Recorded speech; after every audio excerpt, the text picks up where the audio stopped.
तो मैं आपको यकीन दिलाता हूं कि मेरे आका मौला मुश्किल कुशा भी दाढ़ी वाले हैं। अगर दाढ़ी वाले को मौलाना बोल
तो मैं आपको यकीन दिलाता हूं कि मेरे आका मौला मुश्किल कुशा भी दाढ़ी वाले हैं।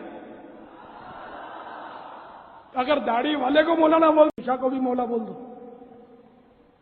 ठीक है ना। तो ये कोई मुश्किल नहीं है, बल्कि एक हदीस शरीफ मशहूर है कि मेरे आका मदनी मुस्तफा सल्लल्लाहु तआला अलैहि वसल्लम ने एक मौके पर फरमाया, मन कुंतो मौला हो फअलियुन मौला, मैं जिसका मौला हूं अली भी उसके मौला हैं। उसने यानी ये बात हुई कि जब सरकार सल्लल्लाहु ताला अलैहि वसल्लम ने फरमा दिया कि अली मौला है, खलास, तो अब हम खलास अब तो हमने जिसका कलमा पढ़ा उसकी मानेंगे भाई। मोहर लग गई, मोहर लग गई। उसने लक़बे खाक शहन